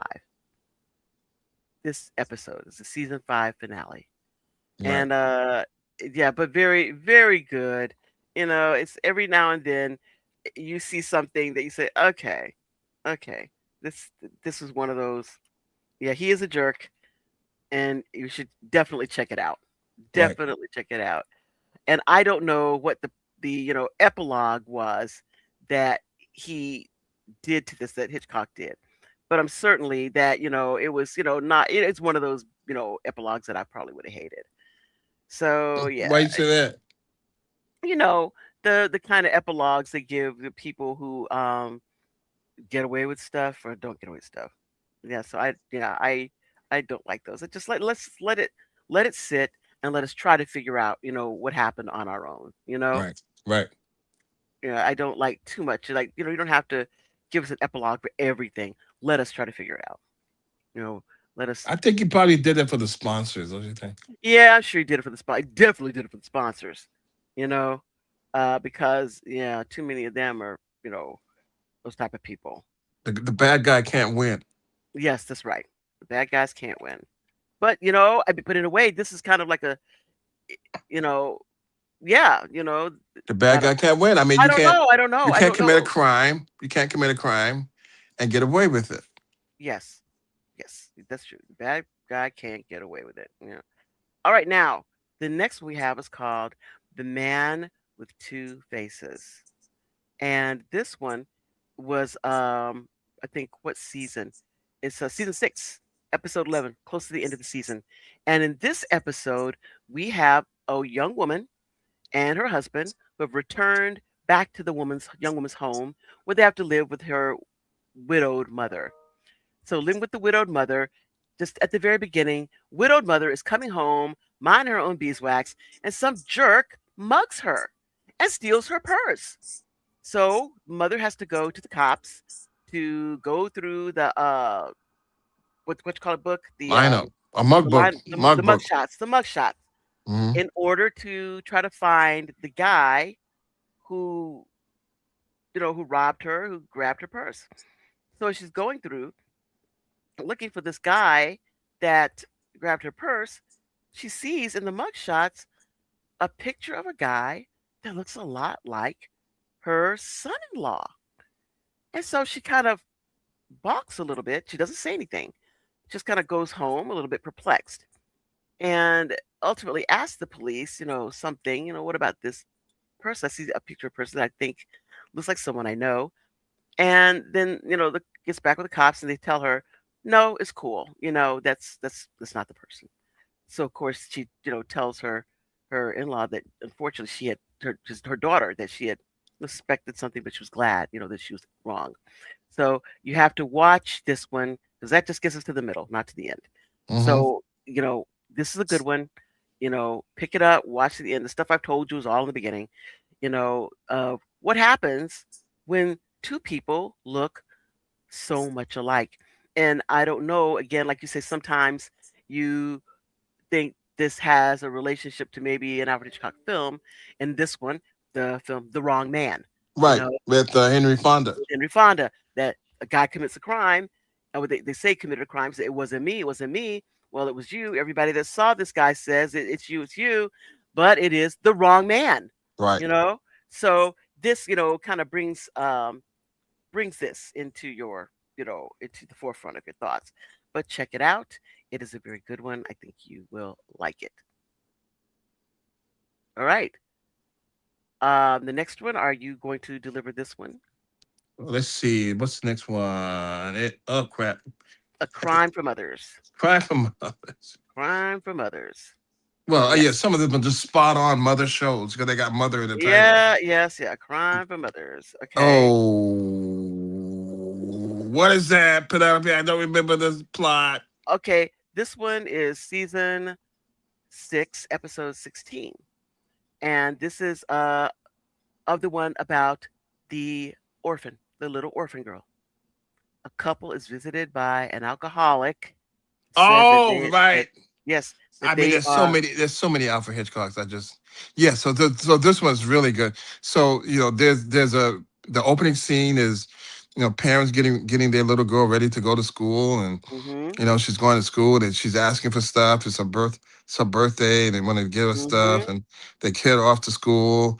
And then there's a knock at the door, and then there's like this drunk lady shows up at the door. She's like it's early in the morning, but she's already inebriated, so Yep. she knocks on the door and she wants to see the little girl.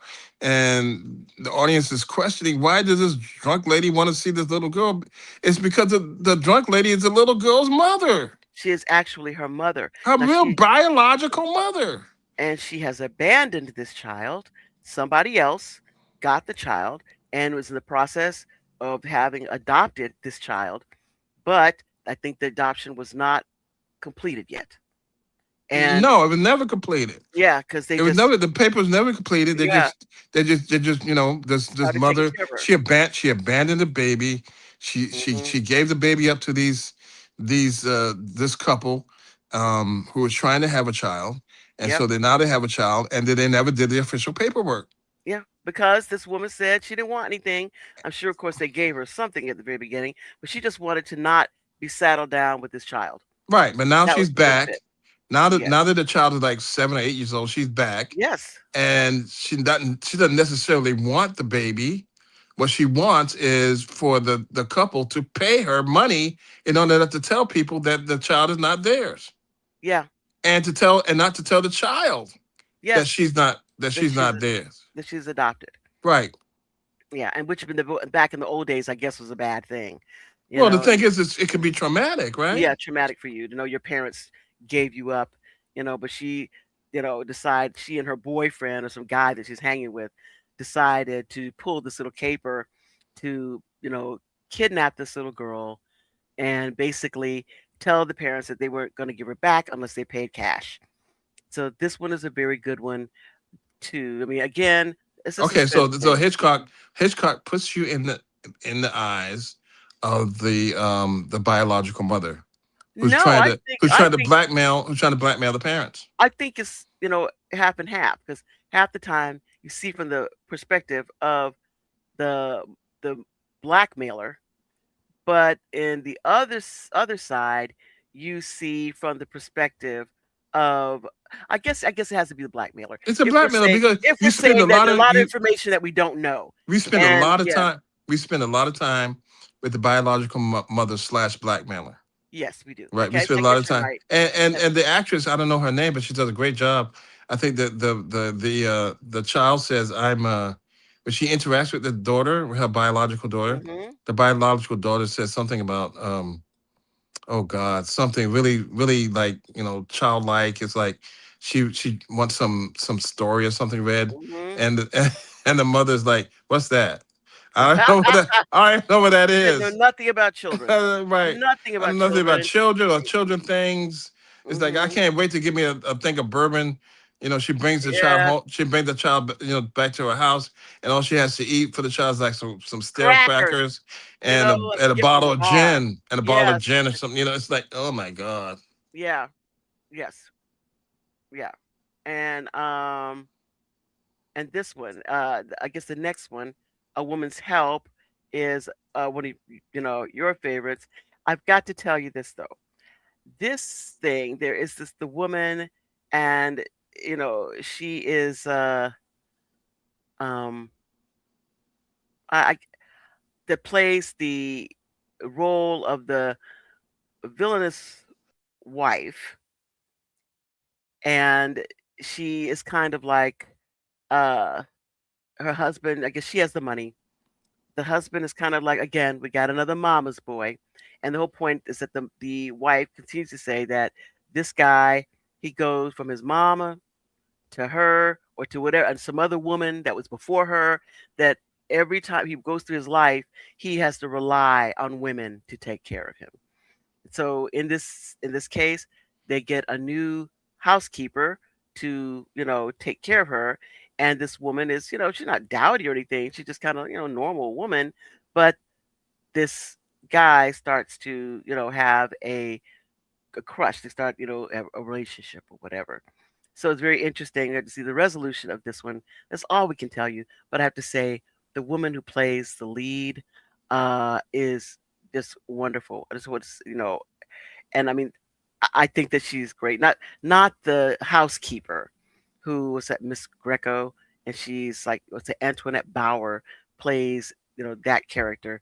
And but I said the wife, the one who plays the wife, I think she is excellent. Yeah, but the Absolutely. audience is in the head and the eyes of the Uh, husband. yes, yes, of the husband. That's whose perspective that we see through. Yes, yes. I don't know. I I think think so. I don't. I think we see. I I don't think so. know. Yeah. Yes and no. Yes and no. Because there are things that he knows that we don't know. I think. Well, Yeah, there are that's things true. he That's knows true that we too. don't Right. know. Right. And then Yeah. things. Right. You're true. That's true. Mhm. But we're seeing the husband do things. But you're right. You're right Yes. about that. I don't know. Yeah. But her, I think, Geraldine Fitzgerald. She already That's the knows. She already knows what she sees. right, right. And Geraldine Fitzgerald is the only one who sees only what's there, the wife. So I think we see more through her eyes because I, everything is they so know I have things that this. we don't know. What we see, the audience is seeing. I have this philandering husband, and he's doing all these Right, things. right. Or this, husband who, ain't quite, what the kind of person I thought he should be. Right. I know that he's a little whiny baby. And my question is to her though, why don't you get rid of him? You know? People know because if you remember, this is the 1950s. Yeah, I guess. If Yeah. you get a divorce, you got to Hmm. share half your crap. Yeah, and I'm sure she don't want to give him any more money. So all the Hitchcock stories happen in community property states. Yes. So there you go. Yeah. Unfortunate. Right. Fortunate. So either you give up half your stuff or you kill your spouse. So those are your choices. Yeah, Either that's kill your spouse or give them half your shit. yeah, I don't wanna do that, I guess. I don't wanna give give 'em all my Right. half my stuff, but I Right. certainly don't wanna go to the trouble of killing them either, you know? Right. So Uh, it's literally a 50-50 proposition. it certainly is, and it certainly isn't fair, in this, situation, I guess. But yeah, Jodie Fitzgerald is fantastic as the wife. I mean, she is the best Mm-hmm. thing about this episode. Yeah. She is supposed to be the bad guy or whatever, the bad guy mean wife. She is fantastic. Fan That's why I'm leaning. That's why I lean back toward the audience looking at things through the Mhm. eyes of the husband. You think so? But the thing is, there's stuff that he Because knows because he might the know. wife looking through the wife's eyes, she's is seeing it like she's a Mhm. shrew, and all But the right. but we see what's going on, you know, and she has every right to be a shrew. She's bedridden. She doesn't feel good half the time, and he is a jerk, you know. Right. So and I mean, if you don't like it, he should just leave. But he don't want to leave because he wants That's her his money. stuff. Yeah. He wants her money. So he is a jerk and he should leave, you know? So but he doesn't because he don't want to leave that money. So there you go. I mean, I think that is still one of it's very good. She makes it enjoyable for me. Jodie Fitzgerald makes it very enjoyable to me. Her performance is great. Now comes the next episode, which is I know one of your favorites, Otto, which is Coming Mama with Eileen Heckert, who just you know, she's amazing in this role. Um, this one, if you have never seen it before, is their little synopsis is Lucy Baldwin and her mother are increasingly at odds over the man Lucy wants to marry. Lucy's mother believes he just wants her money, and aging Lucy is desperate to wed, but just how desperate? So this is about a woman. She's got to be, I think, in her 40s, I think, by the time we are in this story, and she wants to get married. And she has a boyfriend, a beau. Let's say he's not a boy, he's not a man. I mean, he's a man, not a boy. Her beau wants to marry her, and the mom is absolutely against it because she says this man only wants her money. But the reality is that mom has gotten quite used to her daughter Lucy being her personal maid. Now, although she already has a housekeeper, she really relies on the daughter to be kind of like constant companion for her. And, she says, well, I'm so sick, and she is bedridden. But by the time I die, then you'll be able to, collect, all the money, la, la, la. So this young woman older woman is trying to decide, you know, she's got to make a choice between leaving her mother, to marry her beau, which would, make her mom really mad at her, probably cut her out of her will, etc. Or she can just stay with her mom, but then lose out on this guy. And she's an older woman, and she doesn't have too many other offers out there. So this particular tale is about how this woman has to deal with the issue of dealing with her very domineering mother, which all the time you hear her saying throughout this entire episode, coming mama, as her mom calls her to do this, Yeah, the yeah. other. Yeah, but it is really excellent episode. Certainly one of my So, favorites. so which character are you? Is the We're Eileen her. Heckard?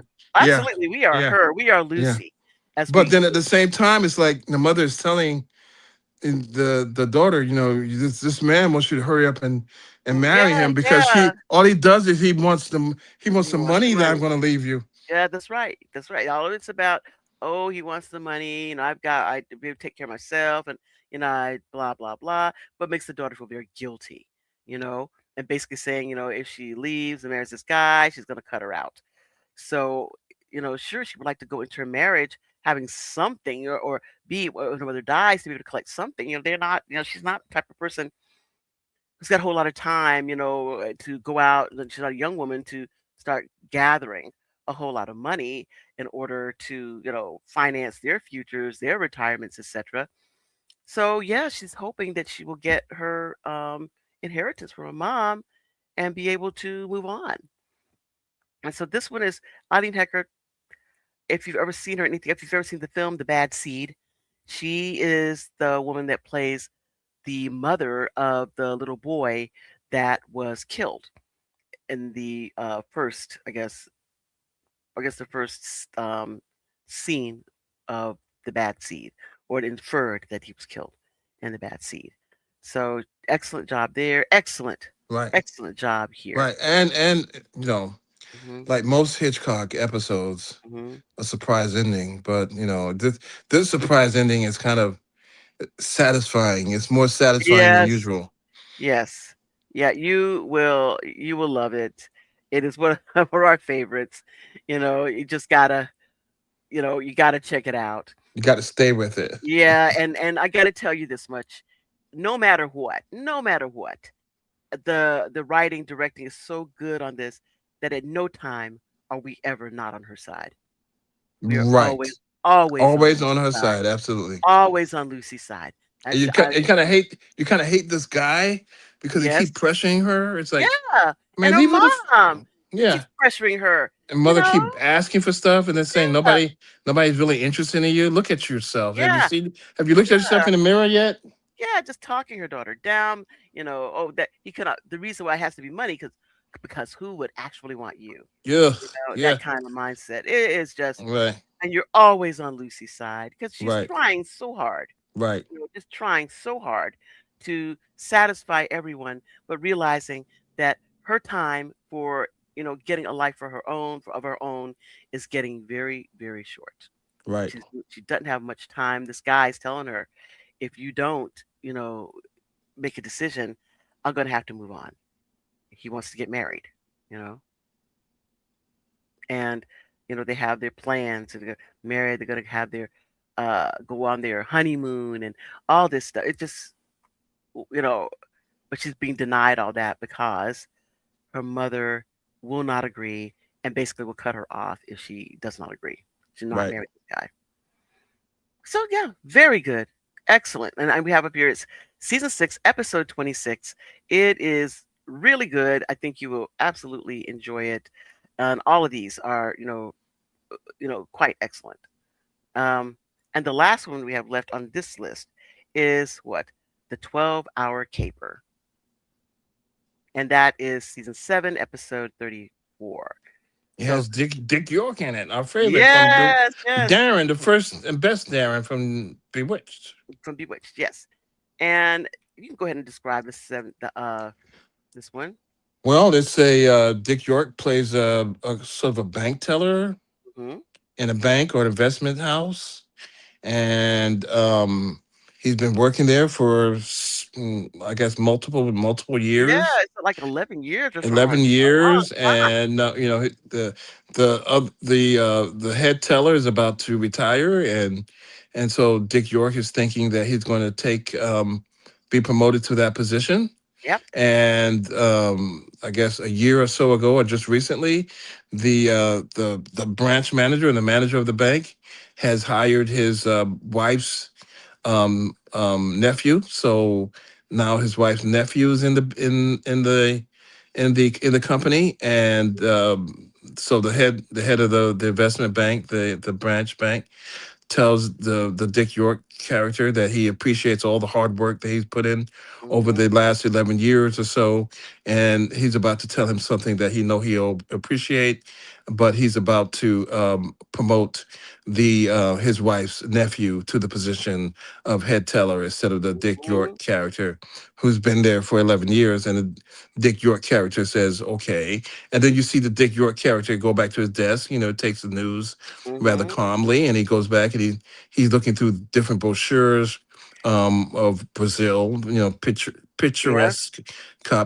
things of traveling to Brazil and living in Brazil. And so during that same day, when the news is delivered, the bank is about to receive about 500,000, maybe a million, It's 5 million $565,000 dollars in and bearer bearer bonds. and bearer bonds. And for those who don't know what bearer bonds are, it's basically like money. It's like whoever has them, and so whoever is Yeah, yeah, like they are bonds.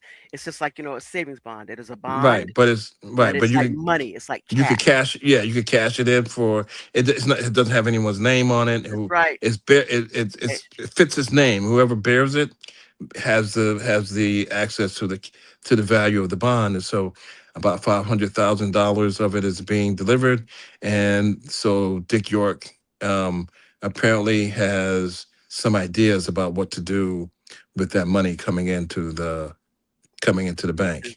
And that somebody I was looking at some IMDb references, and someone was saying that $565,000 in bearer bonds at the end of 2025 would be valued at about $5.9 million. Right. And so, the rule of thumb for us regarding Hmm. money is always to add up almost a zero to everything. Yeah. So Yep. if you have something like $500,000 in a 1950 movie, Hmm. add a zero in it. It's not a rule of thumb or anything. It Yeah, just but it's about 5 million then. So yeah, it's yeah, about so 500,000 about 5 million. the current value of that Right, money. right. So this guy, he's had enough of being walked over, and he is planning a 12-hour caper. Yep. So that's what, yeah, Obviously, you're thinking, well, he's going to get this money and he's going to take a trip to Brazil. yeah, something like that. But You never know what's gonna happen Right. when you have And you planned. had to figure out how it is that this episode is related to Mother's Day. Mhm. Yeah, and definitely it's very good. Uh, it's again, you know, it's one of those comeuppance ones that Yeah, you it makes you you feel know good. yeah, yeah, it is a feel-good comeuppance one, so Yeah. It's definitely not check it out. Mhm. nothing bad can happen. It can only good happen. Thank you, Otto, for that. So, yeah, I mean, we're right now down to like about 15 minutes left in the show, and I know we've just kind of hit all of some of our favorite And then mothers related. we Mhm. were Go thinking ahead. about Penelope. Hmm. We were going to do a kind of a crossover show doing Alfred Hitchcock Presents and The Twilight Zone. Hmm. But we But found out, yeah. not many Twilight Zone episodes deal with mothers. I mean, if the mother is in it, generally they are kind of a supporting character. Even some of the major ones, like Talkie Tina, it's about the doll and how they deal with the stepfather, less about the mother, even though she is, of course, an important character in the Hmm. story, but she's not like a main character. Right, You think about It's a Good Life, the right. Anthony Fremont story. Once again, Cloris Leachman, one of my favorite actors. You know, Yes, playing as the mother of Anthony Fremont, but again, supporting character to Bill Mummy, who is Anthony Fremont, hmm this bad little boy. That you right. saw this, you were a kid. It's like, wow, that is a bad little boy.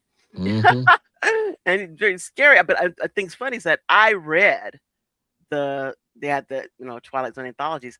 I had read the story long before I ever saw it. Really, Yes.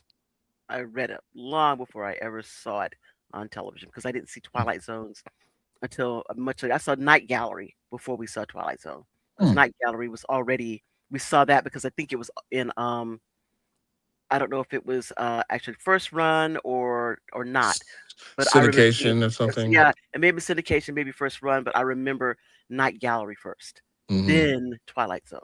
hmm So yeah, I read the story before I ever saw it. And it's so good and written. And boy, that Billy Mummy, he He's wore that thing good. out. Yeah.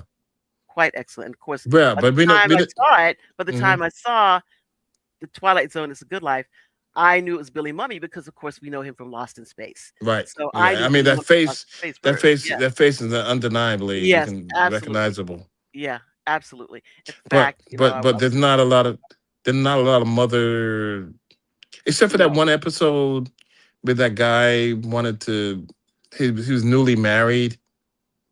Remember that? He was trying to leave and his mother, things kept changing in the house to old stuff. Oh my God, that thing was And the that. mother was saying, the wife was saying, "Why don't you leave him alone Leave him now? alone. You say, why don't you let him go? I want to leave him alone, but he keep bringing me back." Yeah, yeah. And this man did not want to grow up. He wanted to remain a little boy. And the mother was like, it's not me. She said, look at you, you're trying to keep him, trying to hold on to him. You got to, let him go. And I was, it's not me. It's not me can't let him go. It's him that does not want to grow up. Right. But that's not, is that a mother show? I don't know if it is or Well, I not. think it is. It is. Well, it's more of Because the mother only appears really once. she appears once, except her pictures and stuff in the house. But she, lines wise, yes, she appears once, but everything I guess is about his mother and his childhood. It Mm, is actually about the new wife, the new bride, right, how she exactly. sees what's going Right. on, and realizes that you know ultimately, I mean, sorry, Uh, we're spoiling this one for you. Yeah, he's lost. I mean, Yeah, he's gone. he's gone, and I've got to get the hell up out of here. Right. You know, I cannot. In fact, he says, like, "You get out of here, lady. We don't need you." Right. I mean, wow, wow. And she's under the impression that they've gone to the house that day just to clean it out and to Right. put it up on the market. This is what he said. This is what she believed when she showed up with him at that house, that they were getting ready to close up the house and put up for sale, and then they want to move, to a new place to start their new life. So I think, that is the most mother show that they have had, I think, on Twilight Zone. Yeah, that's what I could think of. That's only Yeah. my. So they didn't have a lot. No. Most of their shows that involved women for the most Mhm. part involved women who were, on the go or in Mhm. corporate world or Yes. their Yeah. wives or Not something like that. and like, now that you say it, not as many as we saw in Hitchcock, but again, No, Hitchcock had so many more episodes too, you a know? lot of right, had a lot of episodes. Yeah. I mean, Yeah, yeah, but most of say, the girl on the go kind of person that you see most of in Twilight Zone, or somebody's girlfriend or right, somebody's wife or something. Not a whole lot of mothers, or people like that in right, lead roles. right, But right. But Hitchcock episodes, I mean, mhm, not even including the hour long right. Hitchcock episodes Or the had a movies.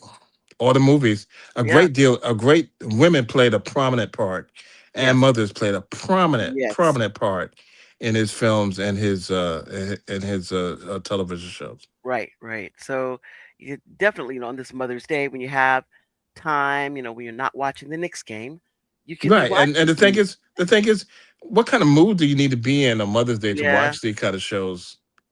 Well, some of them are gratifying, and some of them are fun. I get the best one that I would say for Mother's Day, if I had to pick one, for the perspective of a mother, is Mother May I Go Out to Swim.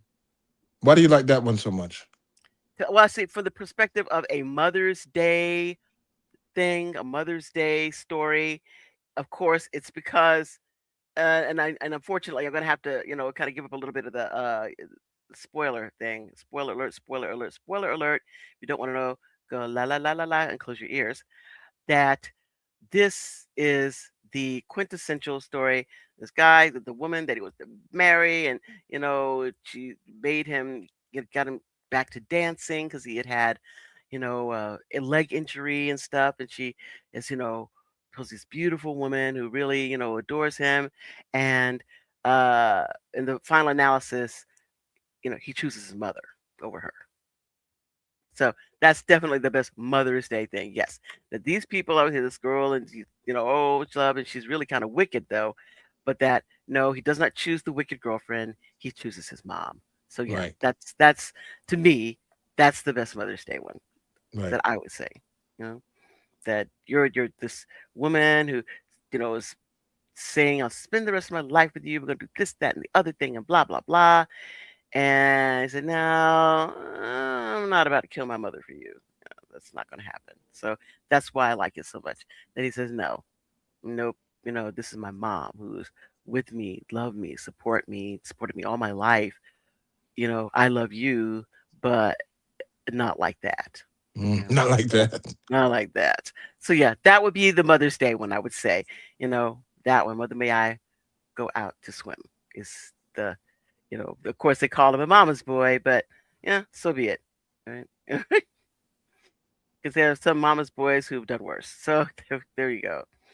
So I mean, we're right here down to the last like few minutes of the show, and unfortunately, the rest of the crew didn't get here. I know that Nikki, who you can see on here is Veronica Rose, jumped in at the very beginning to see us on YouTube. And then we have Sonia, I guess, was not able to make it today. I don't know if everyone else has gone out for their Mother's Day meals, etc. I, for Mother's Day, if you are wondering, Otto sent out to California and had Roscoe's Chicken and Waffles delivered to our house this morning for Mother's Day brunch, which we had with mimosas. So, I hope you yes, enjoyed it. I enjoyed it. Thank you very much. It was quite excellent. I really appreciate it. So, with that Which I said, I didn't don't. know. Actually, I Yeah, didn't know that Roscoe's Chicken and Waffles delivered. yeah, yeah. But in fact, I guess they actually do. They They delivered it, actually do. and With a understand good, we are in Texas, okay? So we had it right. delivered from California to Texas this morning for Mother's Day, which I really appreciate. It was very nice, and talked to all my progeny. Our four kids, my daughter, and three sons, and there were people who made me the mother that I am today. You know, You're definitely a mother. I knew it was coming. All right. Uh, well, with that said, we got to thank you all for joining us on this Mother's Day. I hope you all have had the opportunity to spend time with your mother, or if or you've as you are the mother that you've had time to spend with your kids. For those who have lost their moms up to this, at this point, certainly, uh, send our consolation to you and hope that you're making it through the very difficult time of year, when your mother is not here. So take care of yourselves. Have a wonderful remainder of this Mother's Day weekend, and we'll be back to see you again here in the Otherhood next week. So long. So long.